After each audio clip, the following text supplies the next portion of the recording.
What is up, YouTube? So I'm heading over to Powerhouse Gym now to go train some back, and I am very freaking excited. Back is my absolute favorite body part to train. Um, Starting off with some rack pulls today. I don't know how heavy I'm really going to go on them due to my legs being super sore from my last leg day. Uh, but like I said, always you got to listen to your body. If you're not feeling 100% or something's feeling off, stop doing it or do it at your own pace. You don't want to go too much and then hurt yourself. Some weeks you're stronger than other weeks. You can't expect to be at your strongest every single time.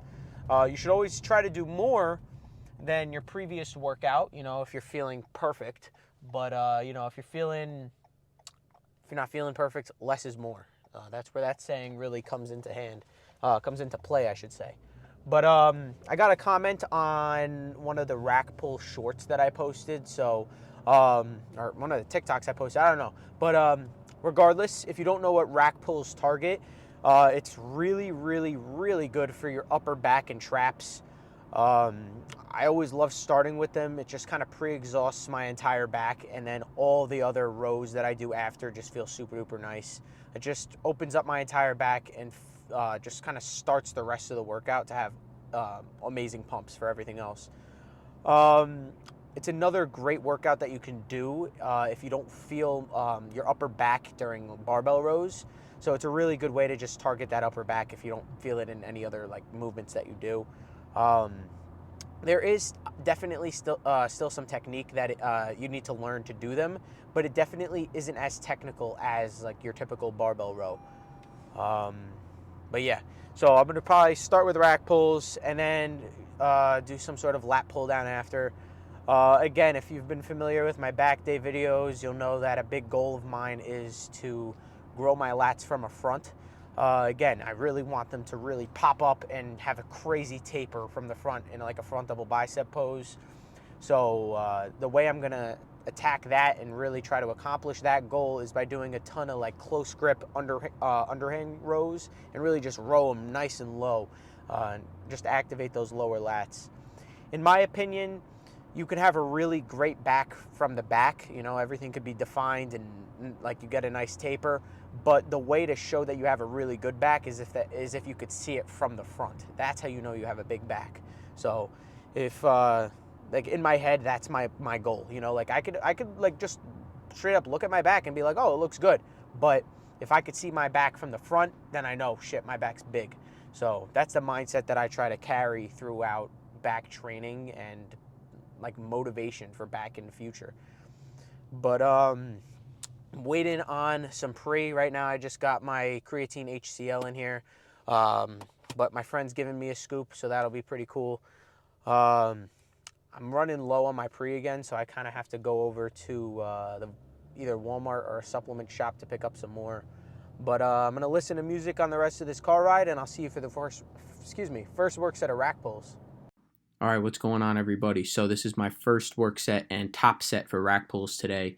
I was feeling really, really good warming up, and I went all the way up to 635 right here, and I believe I got 3 reps. And now typically for a compound movement, 3 reps is a little bit on the lower end of volume, so I normally want around 6 to 8 reps on the first work set, but to counteract that and add a little bit more volume, I just took off a 45 and a 25, and I did a drop set with 495. So again, when you go a little bit lower volume than you expect or than you typically want, a drop set is a great way to kind of up the volume for the total set. With 5 plates, I believe I got an additional 10 reps here, and these felt really, really nice. Again, going real heavy on rack pulls to start off the workout. Feels really, really nice on the upper back. They're basically just like a higher deadlift, and I feel like deadlifts are really, really good for a back movement, but you are targeting a lot of your hamstrings as well as your glutes when you pick up the weight off the floor.